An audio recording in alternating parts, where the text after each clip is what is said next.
Welcome Inside Appalachia. I'm Caitlin Tan. 4 years ago, 95% of Appalachian counties voted for Donald Trump. And national journalists parachuted in to try to understand why. But what did they miss? You might have someone who you think would fit into a specific voting category. They might be very pro-Second Amendment, but at the same time, they may be really concerned about climate change. And we hear what happens when 7 voters from different political views sit down together to talk over a virtual dinner party. This is going to make my head explode. Also, because it's Halloween, we'll hear one of our favorite spooky tales. And right as the young man rides under these interweaving branches, he hears an unearthly scream. And something jumps onto his back. You'll hear these stories and more this week inside Appalachia.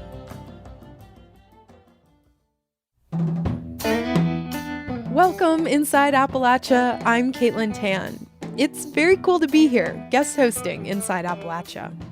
I moved to the region 2 years ago to be the Folkways reporter for West Virginia Public Broadcasting. I grew up in Wyoming, the Rocky Mountains coal country. But I've come to fall in love with Appalachia in the years since I've been living here. Well, we're less than a week away from the election, and we don't know how our region will vote in the presidential race or even in the local races. On today's show, we're talking with voters across Central Appalachia about the issues that matter to them. And because it's Halloween, we'll close our show with one of our favorite monster tales. I hope you'll stick around for that later in the hour. But before we get there, we start off in North Carolina, where reporters from 2 newspapers, the News and Observer and the Charlotte Observer, spent months interviewing people from every county in their state. They made 100 videos asking voters what's on their minds. Travis Long produced and reported for the project. I asked him why he thinks it's important to take the time to listen. Hey, Travis. Hey, how are you? Good. Thanks for coming on the show. So, the Journey Across the 100 project looks at all regions in North Carolina, some of which are part of Appalachia, but some would be considered more East Coast. I'm assuming there were a variety of voters and views. Can you tell me about some of the big takeaways? Yeah, I think probably one of the more obvious takeaways for us was that there's definitely an urban-rural divide here in North Carolina. However, it's hard to pigeonhole rural communities as being a monolith. There's a lot more nuance there. There's a lot of issues that maybe don't come up in more developed areas that do come up in rural areas. Even when we talk about things like infrastructure, in rural areas, there are still areas of western North Carolina and the mountains that don't have broadband, that don't have cell service because of the mountains. There's also the opioid epidemic that has hit the Appalachian community especially hard. And what was the impetus for the project? The idea was that we wanted to sort of talk to a really diverse cross-section of people and go to every single county, which there are 100 counties in North Carolina, and talk to, people of all ages, people of all racial backgrounds, income backgrounds, minimum wage workers, retired people, pillars of the community, and, people who might otherwise just be overlooked. Our state is really diverse. It has a landscape that goes from, the mountains all the way to the beach and everything in between. And keep in mind that when we did this, the bulk of it over 6 months in the later part of 2019. This was before COVID. Were you surprised by some of the feedback or the opinions and answers you heard from voters, especially in the Appalachian region? Yeah, I was. We would ask people to describe their community, how connected they feel to the people that represent them, how the economy was doing for them and their family in particular, maybe the top 3 issues or so that was going to influence how they vote in 2020. And then one of my favorite questions that really sort of elicited some really interesting answers was what keeps you up at night. It's interesting too because you might have someone who you think would fit into a specific voting category. You know, they might be very pro-Second Amendment, but at the same time they may be really concerned about climate change. And I think it's really hard to just pigeonhole people into a set of issues, whether it be A or B, and expect that that's how people are going to vote. I was surprised to find that a lot of people don't vote straight ticket. And what were some of people's top 3 issues that you can remember, or an example of some of the things that maybe kept people up at night? Yeah, I think a majority of people had a concern about the polarization of our current politics and how polarized things had become. You know, and then there are the sort of the everyday kitchen table issues, whether it be healthcare or whether it be agricultural concerns, in some cases climate change, Second Amendment. And then, honestly, the answers were oftentimes really diverse, just depending on who we were talking to in the community. You know, I think some of these more rural areas have a little bit of a distrust in the media, just from national media kind of doing parachute journalism, showing up for a couple days, reporting on surface level issues, and then leaving. And it's kind of made, at least in my experience, some people shy of even talking to a local reporter. So I'm wondering, you know, going into more rural counties, how did you feel like you and your team were received? And, you know, especially when you're talking about kind of a delicate issue. It was most definitely a challenge. I think for journalists, especially on the local level, this is a really difficult environment to work in. I think what you have to do as a journalist is to not be judgmental, to make people feel comfortable that you're going to listen to them and not judge them, and that you're going to represent what they say accurately. Is there a county that stands out to you, or a specific experience, or someone that you met that stands out to you? Yeah, I mean, I'm a member of the Eastern Band of Cherokee Indians. I have a lot of family that are on the Qualla boundary, the Cherokee Indian Reservation there. That covers Swain and Jackson County. And so those were particularly fun counties for me to do, just because it holds such a personal place in my heart. Well, it's funny you say that, because I actually have a question about Swain County, and that was one of the videos that stood out to me. Because it's part of Appalachia, but then also, like you're saying, the Eastern Band of the Cherokee Indians. And it feels like sometimes those are voices that get left out of the national conversation about Appalachia. And that video specifically, it featured the voice of Mary Crow, who you guys said was an environmental advocate in the area. I have a short little clip I'd like to play, and then maybe you can react to it if that's okay. Yeah, sure, absolutely. I have a deep concern about the climate change that is going on. Our crops are getting, dried up. The production of fruit-bearing trees are real small. I mean, you can see the effects of climate change just here. We have to be consciously aware of how we use and abuse Mother Earth. I think our people have a special connection to the land itself. It's in our language, it's in our traditions, it's in our way of life. The land is part of us, and it's reflected in our community and the way that we conduct our lives, the way that our tribe governs itself, and the way that we approach the world. And so I think Mary perfectly summed up, what some of our concerns are, and how we might see things differently than we would if we didn't have that connection to the land. I guess, what do you hope the project accomplishes, and what do you hope people take away from watching some of the videos? I hope people can watch these videos and see themselves in it. I hope that they can see their family in it. I hope that they can take away hearing someone's perspective sort of unfiltered and being able to relate to them. Travis, thank you so much for taking the time to chat with us. And thank you for having me. That was reporter and producer Travis Long of the News and Observer in North Carolina. He helped put together the Journey Across the 100 project. You can watch the videos on our website, wvpublic.org.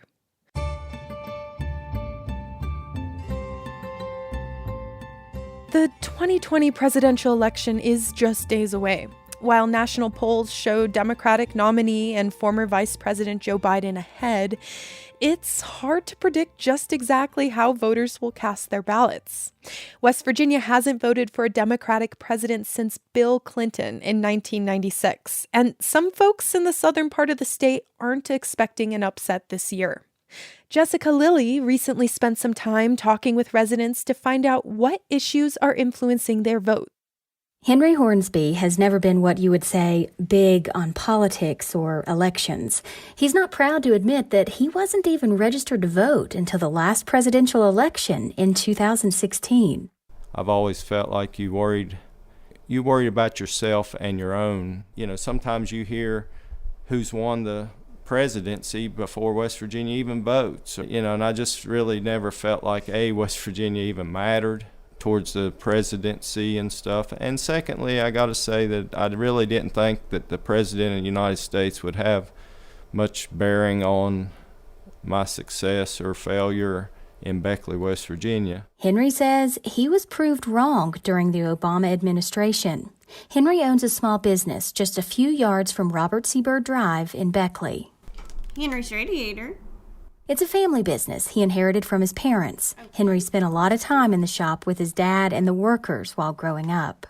Yeah, he always tried to, treat everybody fair.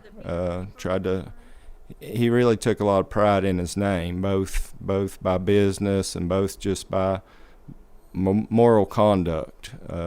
He told me he spent 50 years making his name and instructed me that I can ruin it in a day and to be sure not to do that. And I've never forgot that. Before his father passed away in 2001, his dad diversified the family business and opened a car wash, apartments, and some storage units. Henry tries to honor his dad's legacy by staying in business, working hard, and being fair. I have one guy that's been here for 35 years. So they're a little more than just your average employee. I mean, they're our second family. I know their wives, their kids, and when you have to think about them not getting paid, that's tough. Henry is especially proud that he's never laid off anyone from the shop. Back in 2010, though, Henry says business dropped so much while Barack Obama was president that he had to consider layoffs. When you have to choose between paying the insurance premium or buying groceries, that's a pretty tough choice too. And I just, feel like something needs to be done to make that more affordable and for everybody. On top of this, Henry says new regulations on health care as part of the Affordable Care Act, or Obamacare, increased the price of insurance. Before the Affordable Care Act was passed, most private insurance rates were based on risk factors such as if someone was a smoker, their age, and so on. Now income is a factor into the cost. While Henry says he does believe the Affordable Care Act has helped people, it's been hard on small businesses and the working class. Everybody don't put forth the same effort, and I don't think everybody deserves the same reward without the same effort. So when you get to health care, and if I work hard, then I have to pay for my insurance and maybe some towards somebody else's. I just really don't think that's fair. The Hornsbys aren't the only ones voting based on health care. Brianna Wade says it's her number one issue that's influenced her vote. There's a lot of people in southern West Virginia that need health care, that may not have proper access to it, especially kids who in between the ages of 18 and, 26 who are going to need to be on their parents' health care for a little while until they can get established. Brianna is a 28-year-old Black woman. She spent her young childhood growing up in Welch in McDowell County. If somebody didn't like you, it wasn't because of the color of your skin, it's just because of your attitude. She often longs for the community pride and support she found in Welch. I enjoyed growing up down in southern West Virginia. I wish there was more jobs in McDowell County because I would prefer my kids to grow up down there, kind of like I did, with playing with their relatives and kids in the neighborhood, that type of thing. She moved with her family to Mercer County when she was about 14 or 15. They've always heard that Mercer County is more racist than McDowell County was, and I saw that firsthand. But overall, it wasn't too bad. And it was also too different with the coal camps because I've always learned that with the coal camps, everybody's granddad, or dad worked in the coal mine, so everybody had to have each other's back. So that was that more sense of community in McDowell versus Mercer County. In neighboring Wyoming County, folks are concerned about health care too. I know it affected our family personally because my sister had Obamacare and it was so expensive, it was really hard for her to make the payments. That's Terry Smith. She's lived in Mullins in Wyoming County her entire life. And so it helped some of the poor people, but it didn't always help the working class. But that's not the only reason why she's voting for President Donald Trump. Like Henry Hornsby, it comes down to work ethic. And I think you need to work for what you get. No one's supposed to hand you anything. But her number one reason why she's voting for Trump, Smith says, is Border Patrol. I really think that we could allow anyone into our country, but they need to come in legally. We protect our own homes at night by locking doors, and we need to do the same thing for our country. Terry also says her emotions pull her to the Republican Party based on their stance on abortion. I don't believe in abortion. An innocent child has a right to live. And if we don't speak up for that child, who is? Because they can't speak up for themselves. But not everyone has made up their minds in the county. 35-year-old Amanda Sesko is a registered Republican, but says her views are more libertarian. Last time, she didn't vote for Trump, but for Green Party nominee Jill Stein. In hindsight, I just feel like I just wasted that vote on the last election. Sometimes the thoughts come in that, well, did I just throw this vote away for the sake of saying, yes, I voted? And I don't feel like anybody should ever feel that way, because I do feel like everyone's vote is important and it does matter. But unless you vote Democrat or Republican, it really kind of is a wasted vote. Amanda's also concerned about jobs. She's hoping to see more than just tourism and coal. She's looking for an even more diversified economy. For Kent McBride, a registered Democrat, he knows who he won't be voting for. I will not be voting for Donald Trump. He says he's not as worried about the economy of our country because there's more important things to focus on. I don't want my son to grow up in a world, my two sons to grow up in a world that gets worse than it is today. We're all going to die one day. And it's not going to be about how big our 401ks are. It's going to be about, do you live a life that cares about other people? Do you take care of people around you? And I'm worried that the direction this country is going, we're going to be no better than the people that we've fought for years, because we're going to become that country with that divide. And I think we have to make a change, or we are walking that path. Back at Henry's radiator shop, Henry says business is up since Donald Trump took office and loosened environmental regulations. While that might mean more radiators to hoist in the shop, so far things are about the same in terms of health care. Honestly, right now, we're in pretty much the same boat we was 4 years ago with health care. It's hard to make a law that's good for everybody. There's always that group that kind of seems to get crapped on, you know what I mean? And Obamacare really crapped on a lot of your small business owners, people that was not provided health insurance through their companies. Henry's concerned that Joe Biden would just be more of what they saw under former President Obama. For Inside Appalachia, I'm Jessica Lilly in southern West Virginia. By the way, while southern West Virginia voted big for President Trump 4 years ago, recent analysis by the Ohio Valley Resource reveals that voter participation in this region was one of the lowest in the country. In fact, this was the case across much of Central Appalachia. And we'd like to know why. Do you vote? If you feel strongly, hit us up on Twitter @In Appalachia. You can also see the rest of that data on our website, wvpublic.org. Up next, dinner guests from opposite sides of the aisle gather over a virtual dinner to eat and talk politics. And they find a few surprises along the way. It seems to me at the end of the day, we might all want the same things. We may simply disagree a little bit on which path to take to get there. That's the thing I love about talking with people from different perspectives is you find the commonality.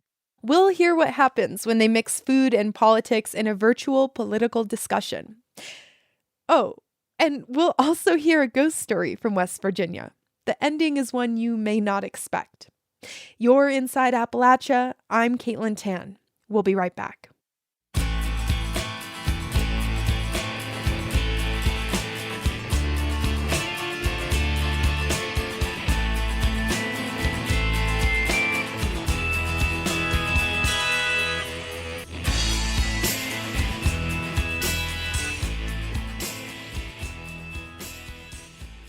Support for Inside Appalachia is provided by Concord University in Athens, West Virginia.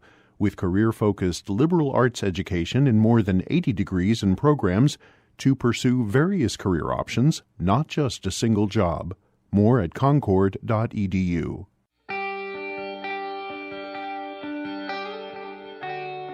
You've probably heard it's a bad idea to talk politics at the dinner table. But what if it's not? Listeners to the podcast, Us and Them, got a taste of an experiment, a political dinner party. Us and Them is one of the shows we produce here at West Virginia Public Broadcasting, and host Trey K likes stirring up debates between people on opposite sides of issues. Trey somehow always seems to find people who are willing to do this in a civil way.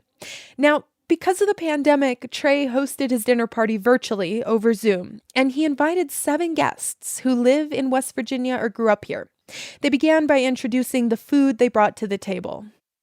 I have lasagna. Can we see it? That's lovely. Now, Jay, can you show us what you have? Yeah. Tell us. I really like the can we see? See if I can get this in here. Right. Pinto beans, fried potatoes, cornbread, and stuffed Hungarian peppers. Oh, wow. Oh, Yum. man. Isn't that I great? think we're all jealous. Yeah, that looks great. Looks great. Joe Solomon, what, do I see a plate up there? Well, I brought some yogurt that was on sale at Kroger, and I put in some raspberry preserve because it was plain. Usually I just eat junk food and sugar, so this is like anti-inflammatory, so that felt like a good theme for tonight. Okay. What about you, Joe Slack? Dr. Pepper. Those are bringing it home tonight. You're just bringing it all out, Joe Slack. I asked my dinner guests to come prepared for contentious issues, but I made it clear we didn't want a brawl. No speeches or soapboxes, no winners, no losers, just conversation. We talked about weighty topics like race, politics, and the pandemic. I got the party started by asking my guests what it's been like for them lately. The pandemic has not personally been that bad for me, to be perfectly honest. I've been able to spend much more time at home and don't go out. Jay Gould lives in rural West Virginia. Jay says he's a registered Republican who's owned and operated mining-related businesses since 1976. I kind of pay attention to where I'm at, and if it's not necessary, I don't go out. And the positive thing about it, personally for me this summer, was my youngest daughter is military in Texas. And as soon as they could travel, they came up and spent 2 months with me this summer with my 4 grandchildren. And one thing I have noticed is everywhere I go, whenever I do go. Everybody is practicing social distancing. They are where you are? Like, oh yes, yes. In all the stores and the restaurants and everything, everybody's practicing. Now, not everybody's wearing masks, and I don't wear one everywhere. But the distancing, everybody is practicing. I turn next to Joe Slack. Joe is a registered Democrat who lives near Jay Gould. Joe works on the West Virginia Turnpike Road Crew and is a community activist. I asked if he's also seeing mask wearing and social distancing in rural West Virginia. There's not so much mask wearing. A lot of people seem to be anti-mask, but I haven't seen a lot of trouble with people wearing them. They'll wear them when it's necessary, and when it's not, as soon as they leave the store, they take it off. And I do too. It drives me nuts, but I wear it because I don't want to get it myself and then give it to somebody else that can't fight it off. Right. But when you say anti-mask, can you describe who's anti-mask, and are they telling you why they're anti-mask?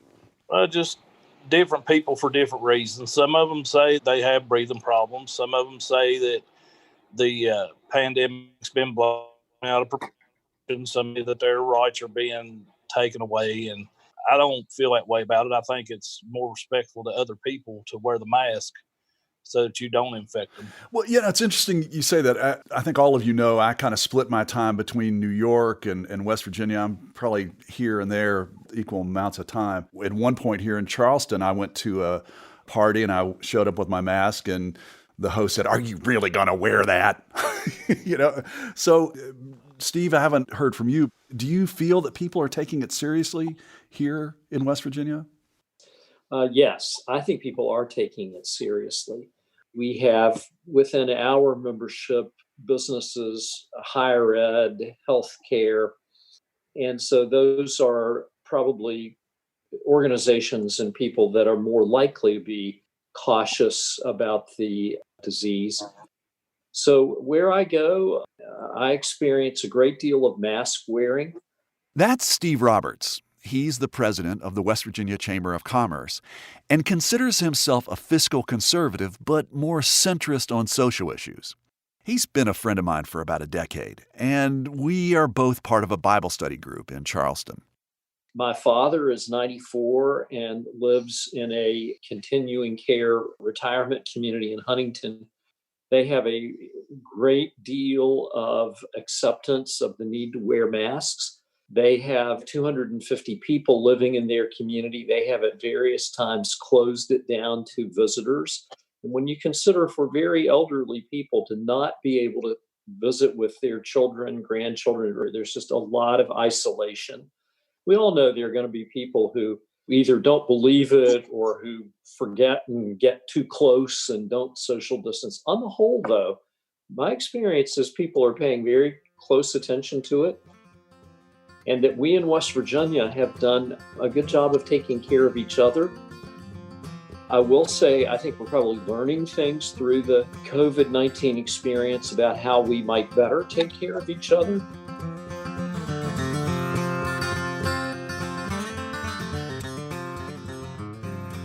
We've been listening to a virtual dinner party as 7 people, conservatives and liberals, pro-life and pro-choice, all sat down with each other to break bread and talk. It's from the most recent podcast episode of Us and Them.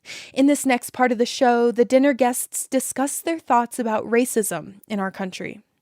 Host Trey K asked them how they feel on the topic of police brutality, especially in the wake of the killing of George Floyd at the hands of Minneapolis police. The conversation turned back to George Floyd. Here's an exchange between Jay Gould, a rural businessman who's a self-described compassionate conservative, and Joe Solomon, a progressive community organizer in Charleston. You were talking about George Floyd's death. That was sickening. Literally sickening to see that on TV. It soured your stomach to watch it. But there's bad apples in everything. And he should have been removed from what I've read about. How many bad apples until the casket is rotten? Well, he should have been removed years before. Yeah. Sure, but so should many other. There was enough problems with him to have removed him years before, from what I understand. I mean, it's been going on for decades, and then Jim Crow before that, and then there was yeah. There's just I'm very aware of it, and it's. There's a lot more to that than just the George Floyd, and there's more to it than police brutality. That's West Virginia Turnpike worker Joe Slack. I've talked to people that have wanted a fair shake, more level playing field. I've talked to a man who said he wanted that if he could do something, he would take the race boxes off of job applications. I've heard people say that they're confined to a certain area, to living in a certain area because of their skin color. And there's nothing right about any of that. Mm-hmm. I've even heard a man say, I want my dad to live where the white folk live. Is that a person of color? Yeah, and lived in that area his entire life. And he wants his dad to live where the white people live because he feels like that it's not as oppressed, that there's more benefit to it. And, this is a man that's not, he's not a racist. He just wants his dad to live more comfortable. And he don't feel like he can do it in the area he lives in because it's predominantly African-American. And I can see his point. So it goes beyond the George Floyd thing. And that's why I believe if the president would come out and say, listen, we're going to do something about this. We're going to sit down and try to figure this issue out and at least come at it with a constructive idea, then I think it would settle down. That was Joe Slack, Jay Gould, and Joe Solomon, West Virginia residents. They were discussing how they think political leaders should be addressing racism in our country. As the dinner party wrapped up, the exchange took a surprising turn. How's the twins? Well, we're homeschooling. They're doing great, all things considered. Yeah. As our virtual dinner party came to a close, I wondered what the experience was like for my guests. How was it to engage with people they don't necessarily agree with? Rural business owner Jay Gould started us off. This has been fabulous. I'd love to have a longer discussion and a more laid-back atmosphere. Joe Solomon? I think it's been a great reminder that there's a lot of people around who have different opinions than me. I mean, I wouldn't say I work in a bubble, but I've appreciated the chance to civilly disagree. I think I've made one or two snide remarks, but I've appreciated the grace in the conversation. Steve Roberts, did this feel like an us and them conversation? No, not too much. By the way, ditto. I certainly have enjoyed being on this call with all of you. It seems to me at the end of the day, we might all want the same things. We may simply disagree a little bit on which path to take to get there. Karen, how did you find this conversation? Was it anything different than you expected? We have a lot of people with differences of opinion, and I love that we can talk about it. I appreciate that because I think that as people can come together and talk and listen, that we can make a difference, a better difference. Margaret or Felicia, have you heard anybody say something that surprised you? I did learn just about the Right to Life movement. I did not know that it was like a lifespan movement. I really had only ever heard about it in relation to the abortion issue. And while I don't agree with the issue, I appreciate and support everyone's right to live their life and speak out for what they believe in. So I was very encouraged by that because, I deal with the children who are not necessarily valued after they have been born. And it's so important that they are and throughout our lifespan. In some ways, that might be an opportunity for some commonality that you weren't expecting. Right, that I did not expect at all. So that was very good to hear from both Karen and Jay.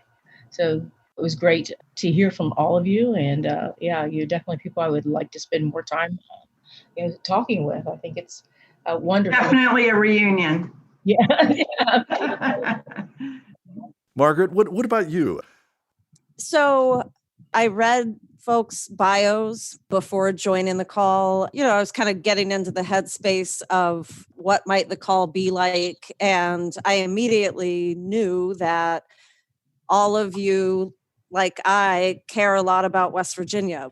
We just come at solutions from different perspectives, but that's the thing I love about talking with people from different perspectives is you find the commonality, which we did multiple times. So Steve, I want to talk to you about paid family leave sometime.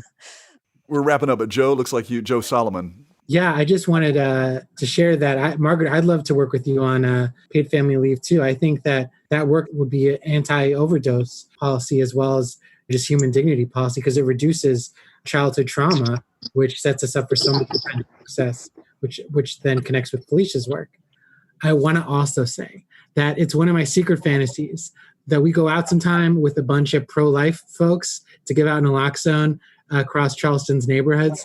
And Karen, if you want to help make that happen, I'd be happy to work with you.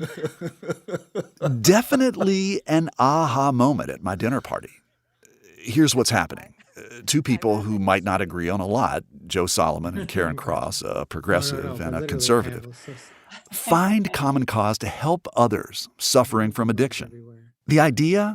A campaign to hand out opioid overdose medication. Can the pro-choicers come? Yeah, of course. And Margaret's been a stable column of support. Margaret supplies all our condoms. We give out them by the 100. You guys are. This is going to make my head explode. Reunion. Yeah. Thank you so much. This has been really, really great. Thank you so much. Thank you. Everybody stay safe. Yeah, stay safe. Take care, Jay Gould. Enjoy those Hungarian peppers. I'm getting ready. I'm going to come to your house for supper sometime. Come on. Everybody's welcome. I got yoga. Thank you. Great stuff. Thank you. Good night. Good night. Good night. It's encouraging, the common ground that 7 people discovered, even though they do disagree on some issues. We don't have time to listen to this full conversation, but I recommend you do if you have the time. The podcast is called Us and Them. Find it at wvpublic.org.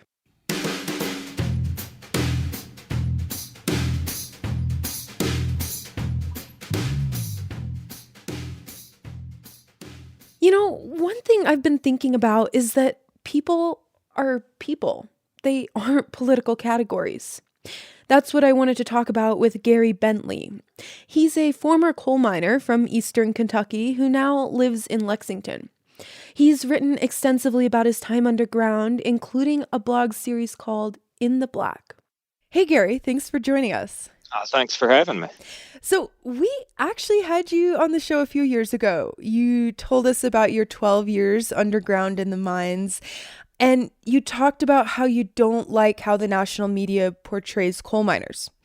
For those who didn't hear that episode, can you kind of walk us through that again and why you feel that way and why you started writing about it?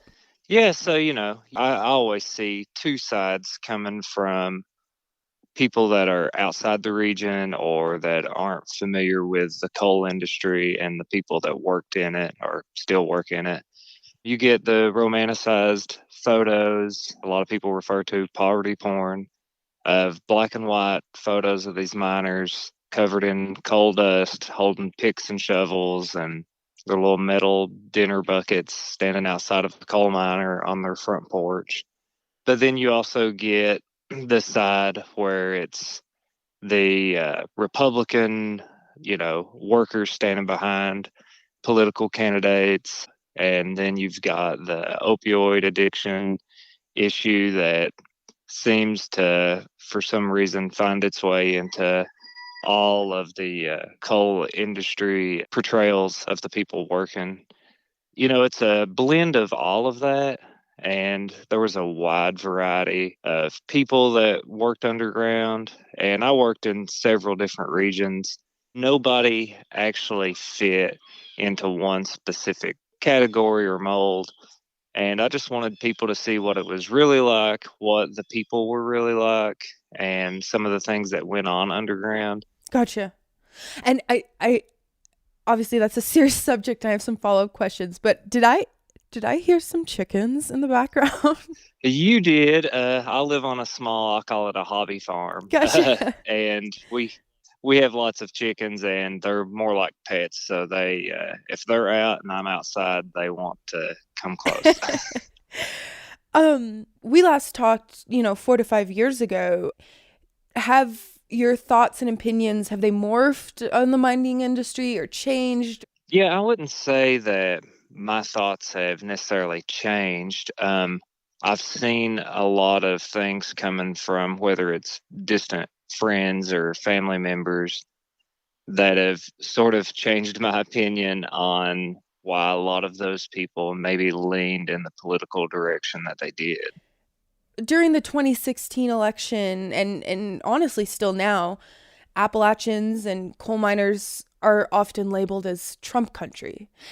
And I'm wondering, do you feel like that's accurate, or do you feel like there's more nuance? Yeah, I mean, it is complicated, and I'll just say it regardless of how people take my answer. But like, if you look at the region as a whole, I'm going to say it is Trump country. But at the same time, there are a lot of people that live in that area that are not Trump supporters. They don't support the policies and actions and things that he has said.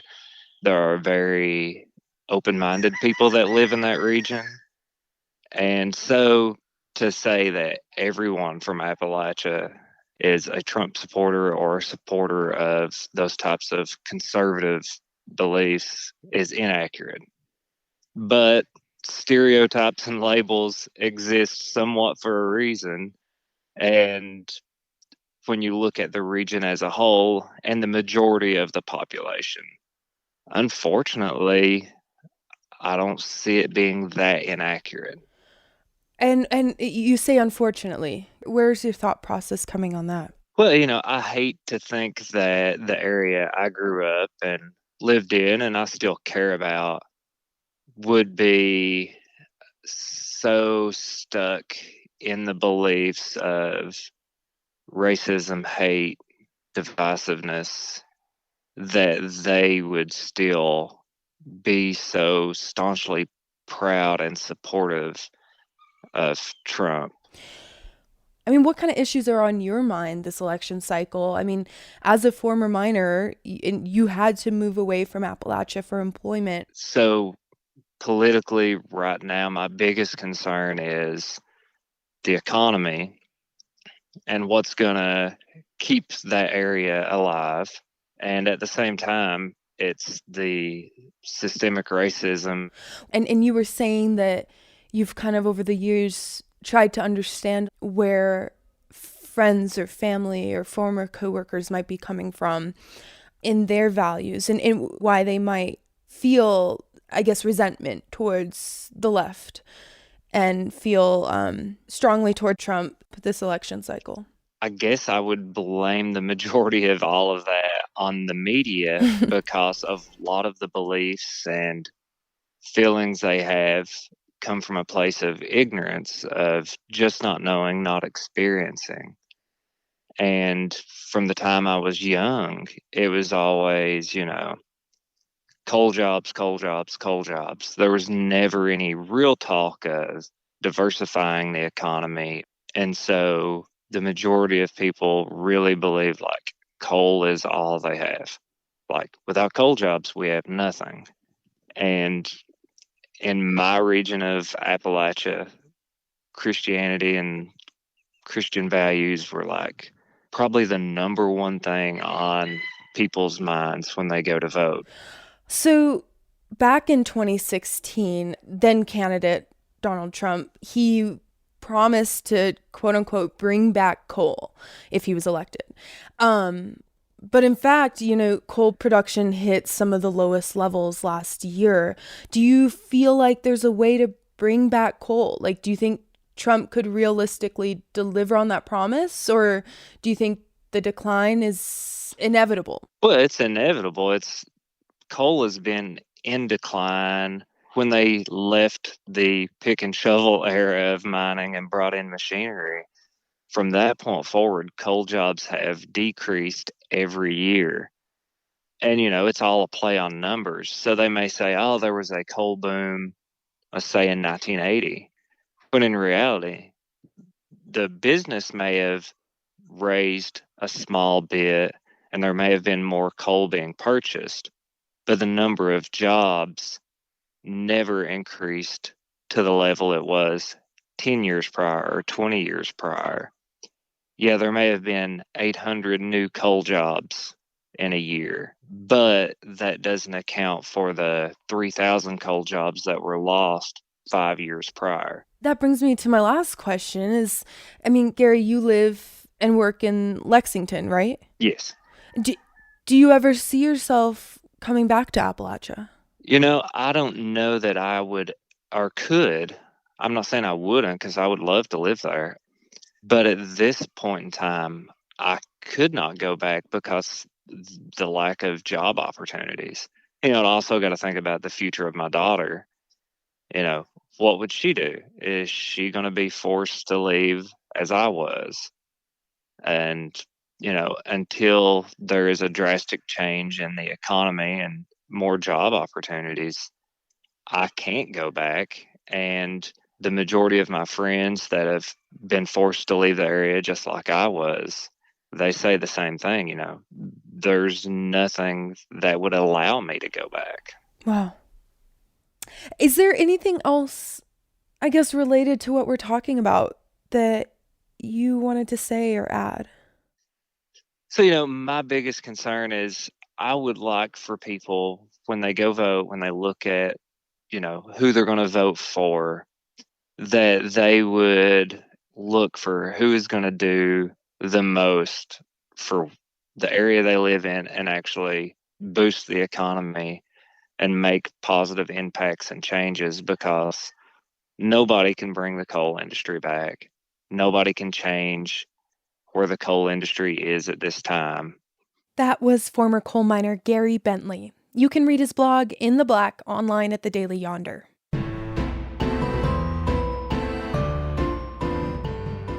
And that brings me to our final story, which has absolutely nothing to do with politics whatsoever. For a few years now, we've had an annual tradition of asking you, our listeners, for your favorite ghost tales and legends. We have a lot of great storytellers here in Appalachia, and we love to celebrate that. Here's one story we received from a young woman in Randolph County, West Virginia. Like most great ghost tales, it takes place late at night some years ago. Hi there, my name is Caroline Hoyle, and I was told this story by a man in Montrose, West Virginia. He recounted it as a story that he had been told as a child about his grandfather. The story begins in the early 1900s on the first cold day in autumn. His grandfather, then a young man, left his wife and children to make a trip into town for supplies. So on horseback, he rode 4 miles to the closest town of Elkins. While he was in town, he stopped for a drink, which landed him coming home much later than he expected. Now, this road was rough then, and it remains that way today. So when he reached the neck of his very own holler, he was very weary. And at the mouth of this holler, where it meets the road, there are these gnarled, ancient trees on each side, and their branches form a kind of canopy over the road. And right as the young man rides under these interweaving branches, he hears an unearthly scream. And something jumps onto his back. The thing is heavy and is sinking 2 sets of long claws into each of his shoulders. The horse thunders up the narrow road, going faster and faster. He struggles to stay on while trying to look over his shoulder to catch a glimpse of the great beast. But when he does, all he can see is a great black mass and 2 giant glowing red eyes. he is drenched in terror, clinging to his horse, when suddenly the road makes a sharp right and the creature flies off of his back and straight up into the air. And before he can even breathe a sigh of relief for escaping this beast, he sees that his entire farmhouse, from floorboard to ceiling, is on fire. And his wife and children are nowhere to be found. And that is where his story ended. So horrified, I asked, "What happened? What was it?" "It must have been Mothman, right? A great beast with glowing red eyes that foretells a tragedy, right?" He smirked at me and said, "Mothman ain't real. That was a panther. You know, like a spook." And it was then that I realized that he hadn't been trying to tell a ghost story. He was imparting wisdom upon me that had been imparted upon him. It was that the horrors that we face in our own hearts are much more frightening than the Mothman. Caroline tells us that since she recorded that story a few years ago and she heard it on our show, she was inspired to start performing at storytelling events in West Virginia. In a way, I think the message of Caroline's story rings true more than ever this year. She said the horrors that we face in our own hearts are much more frightening than the Mothman. 2020 has brought to life a lot of our own fears. Losing our loved ones, losing our jobs, being isolated from our families and friends, and even losing the semblance of a daily routine. So, as the election approaches, tensions are high, and perhaps we're more divided than ever. But as we heard on our show, people in Appalachia can come together over virtual dinner or just by listening to each other with an open heart. Till next time. Thanks for joining us as we journey throughout Appalachia. Our theme music is by Matt Jackford. Other music this week was provided by Dinosaur Burps, The Soaked Lamb, Michael Lipton, and Tristram Loza. Roxy Todd is our producer. Eric Douglas is our associate producer. Our executive producer is Andrea Billups. Kelly Libby and Glennis Board edited our show this week. Our audio mixer is Patrick Stevens. Xander Alloy also helped produce our show this week. You can find us on Twitter at @InAppalachia. You can also send us an email to insideappalachia@wvpublic.org. Visit wvpublic.org/InsideAppalachia to sign up for the Inside Appalachia newsletter. There you can also subscribe or download all of our stories, or look for the Inside Appalachia podcast wherever you get your podcasts. Inside Appalachia is a production of West Virginia Public Broadcasting.